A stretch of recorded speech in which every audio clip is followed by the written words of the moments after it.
Okay.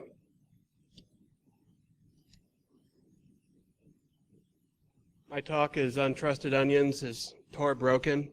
It's specifically about, does it sound about right? Okay. Specifically about a de-anonymization attack on Tor that was published last August, and it's the one that scared Agora into shutting down. And so I decided to look into it, see if it was really something to worry about, see if, it broke Tor. And so, presentation is about what I found.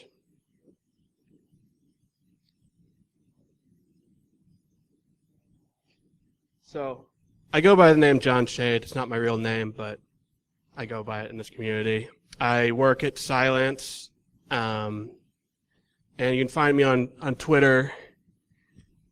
It's John Shade, but with a 5 for the S, because I'm elite or something. Oh. Okay. Basically what I just said. So I got in touch with the Tor developers, asked if they're worried, and they're like, LOL, no. So I wanted to understand why. And it also interested me that the attack uses machine learning, and there's a lot of machine learning in use at Silence. So I kind of just wanted to get into machine learning in a way that was unrelated to what I do, just to see how it could be applied to security. Okay. You all know what Tor is, right? Like, do I need to explain Tor to anybody? No? I hope not. Yeah, it's like that. It's like that. So you all know what Tor is. Thank God. Okay. So, I'll skip all this shit. All right, so this is the part where it gets kind of different. What this attack does is it fingerprints different types of circuits. It's able to recognize different types of circuits within how Tor builds circuits. And so this is how Tor circuits construction works. It's actually a lot more involved than that 3 hops we all know about.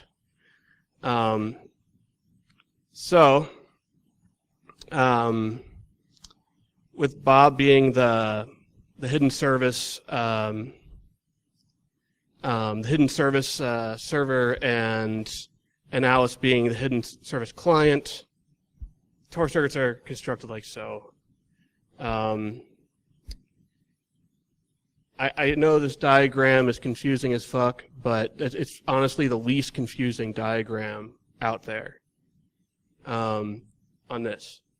So Bob chooses an onion router to be the introduction point. Now this is not to be confused with an entry guard node. It's totally different. It's more the onion router that makes the introduction between the client and the hidden service server. And that's when step 2 happens. It says all that and publishes the information to the hidden service directory. Then Alice, when she's trying to connect to a hidden service, finds that descriptor in the hidden service directory, and then chooses a random onion router to be the rendezvous point. Now that's going to be the middle, like the middle of the circuit that's formed. I don't have to go through all this, but basically there's different kinds of circuits, right? And the claims of this paper was that they could identify like specific users' involvement with a hidden service, like a specific hidden service page with 98% true positive rate and less than 0.1% false positive rate. And with a 99% true positive rate is the second attack, which is the stronger attack of the two that was proposed. And basically, what is new about this paper is it's the best implementation of a website fingerprinting attack. And it gets that extra accuracy by using machine learning to do this circuit fingerprinting to narrow down the problem space. And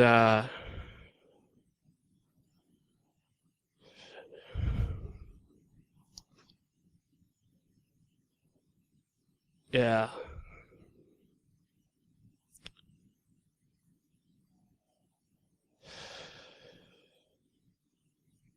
And sorry if this talk blows. It's my first ever talk, so yeah. So basically, machine learning is used for classification problems. Supervised machine learning, what it does is it takes data that is already labeled and use it so that it can once you've trained an algorithm with data that's already labeled, once you provide with additional data, it can categorize it from the clusters that it recognizes from that were already labeled, and the machine learning algorithm that was used is the C4.5 decision tree algorithm. If you know what that is, that's what the research group used. So.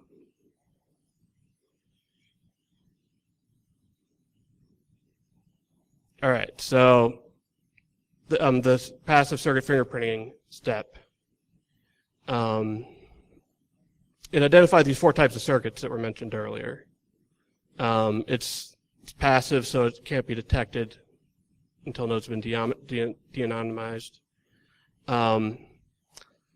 But it requires that traffic can either be monitored through the ISP or through entry guard nodes. So entry guard nodes have to be compromised, whereas a lot of other de-anonymization attacks on Tor require both the entry guard node and the exit node to be compromised. And how it does this is there are certain distinguishing features between the circuits, and these are the number of incoming and outgoing cells. And cells are these, I think it's 512 byte units that Tor uses. And duration of activity of the circuit is very different for different types of circuits, and circuit construction sequence is different. And coming back to this, these 4 different types of circuits are just like those formed between the hidden service and the introduction point, the client and the introduction point, and likewise between those two and the rendezvous point. They each have a different sequence, duration of activity, and so on. And for example, the circuits between the hidden service and introduction point are long-lived compared to other circuit types. They have exactly 3 outgoing cells. And between a client, the client and the introduction point, they're very short-lived and have the same number of incoming and outgoing cells. So basically, they made this cumulative distribution, plot these cumulative distribution functions, and found they could reliably distinguish between them without knowing the contents, of course. Yeah.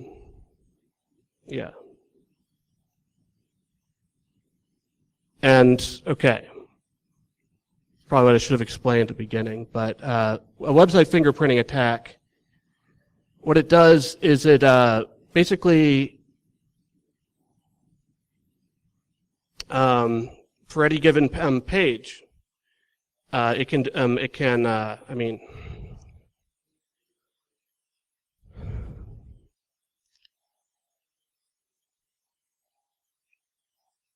it's like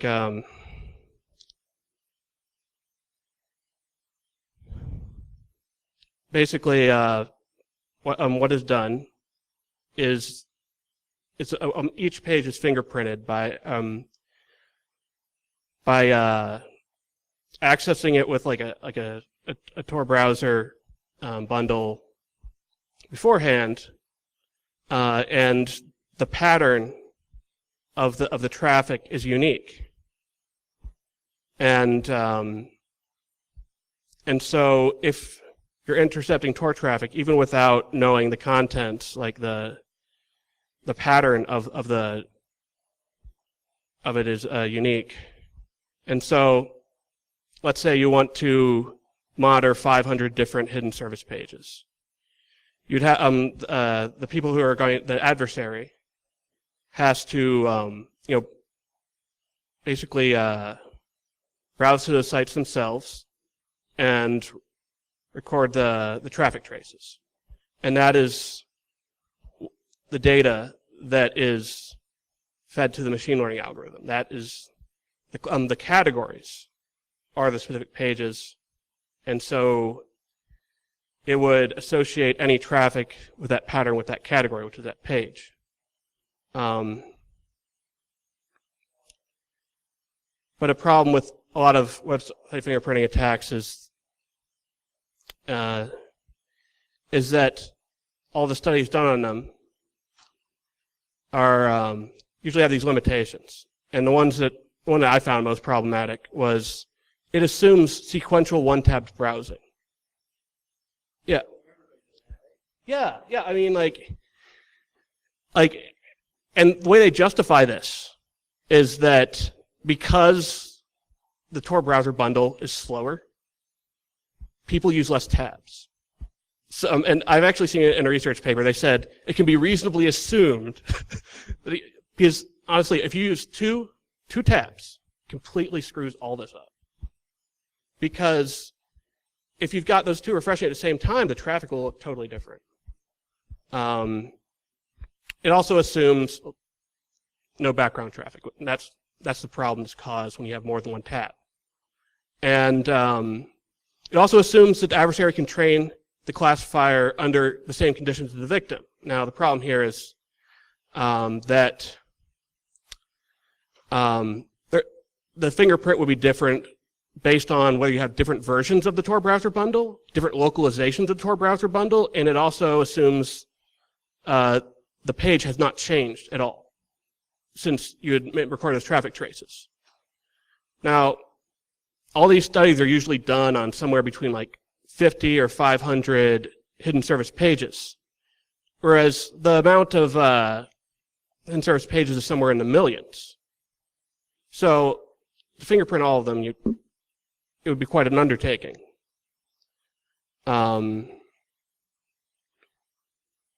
Actually, next slide has some of what I already said.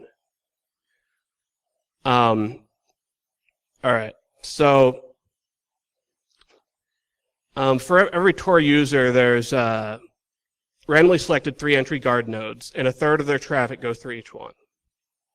So to at least get some traffic from every Tor user, or at least close to it, you'd need to compromise 1/3 of all entry guard nodes, which is like over 700 onion routers. So it's difficult to target this attack. And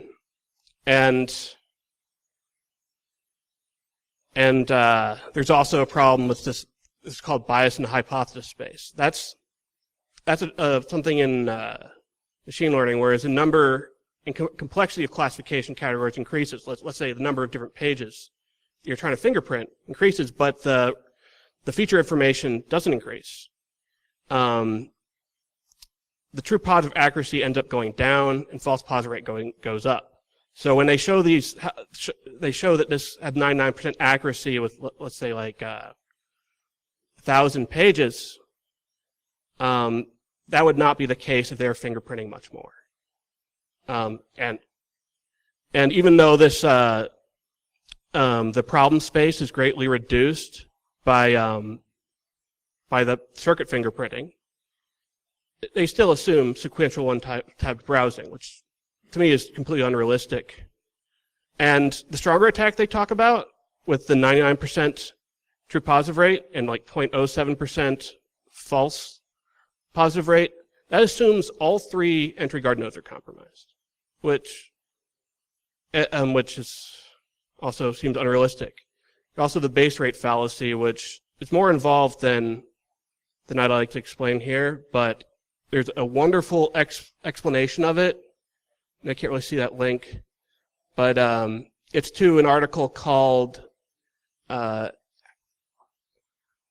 I Learned to Stop Fearing NSA and Love the Base Rate Fallacy." It specifically applies, the base rate fallacy is something in statistics, but that article specifically applies it to Tor traffic and why it's problematic for attacks of this kind.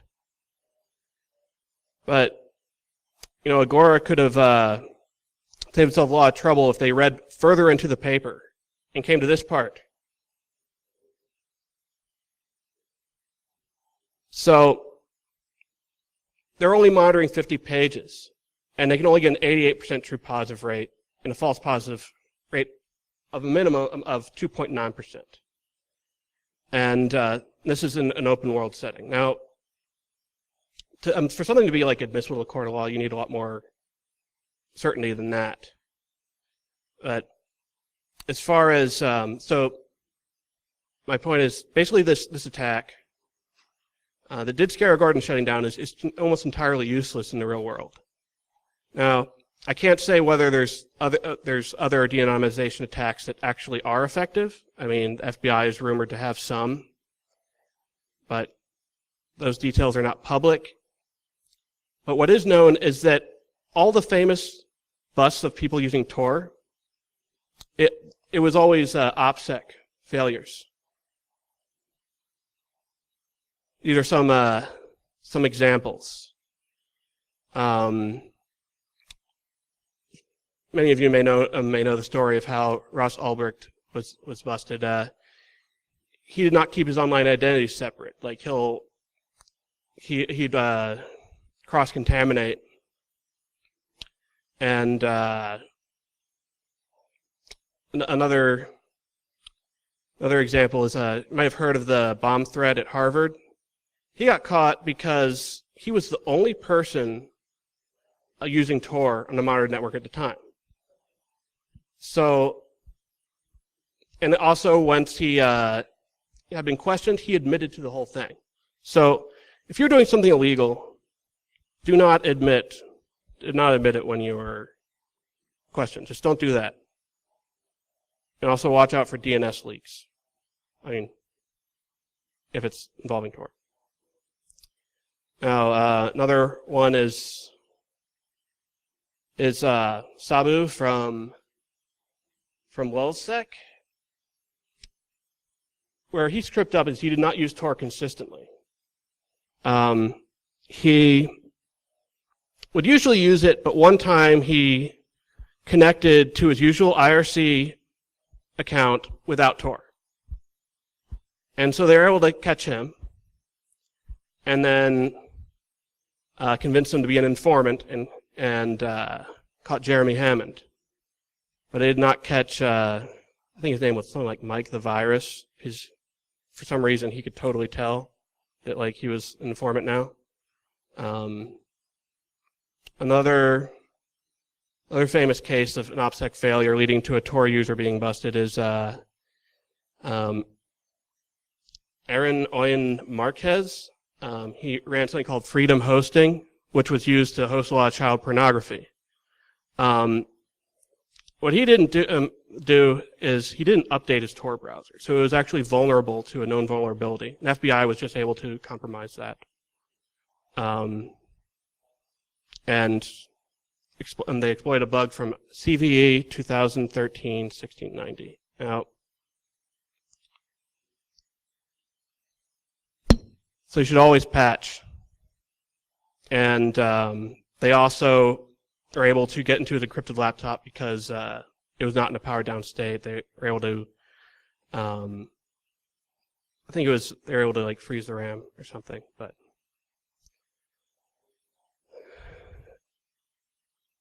Yeah.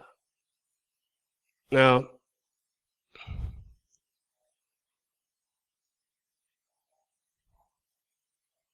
yeah, I think my talk is actually running a little short, but don't think you guys will complain if I close it early.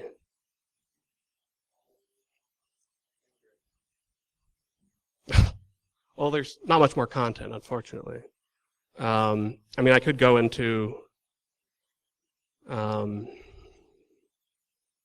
think you all know like the origins of Tor and why some people are suspicious of it, because it's government funded. Yet it's supposed to people are using it as if it will protect us from government surveillance.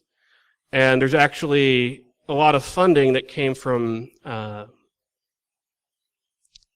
something that's specific, like a department that specifically handles surveillance. I've seen like the receipt. It's kind of funny. It's like most of the funding comes from that. And to this day, it still has a lot of like public grants used to fund it. So there's some people who think it's just a kind of a honeypot of a sort. But considering that almost all the high-profile busts have been optic failures rather than actually just grabbing people with some undisclosed attack, I think it's probably pretty safe if you use it correctly, which a lot of people don't do. There's ways to misconfigure it. You also should use it in combination with a VPN, although it matters whether you're connecting to the VPN with Tor or using the VPN and then connecting to Tor. I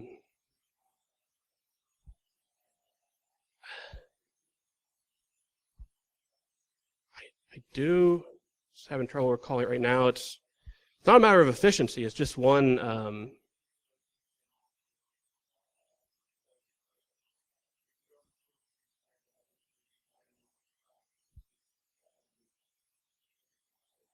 Yeah, and it's important to do that consistently. That's what I think. That's what Sabu didn't do. Like, there's one time he did it in the wrong order. And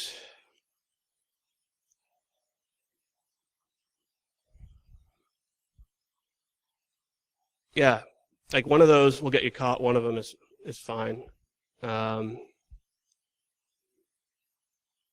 There's also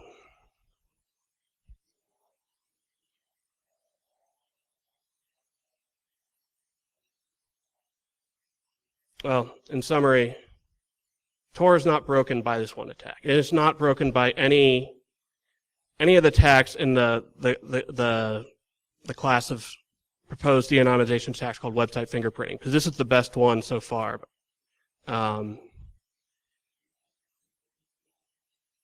I can't really verify whether FBI has anything that works. But yeah, OPSEC is your best friend.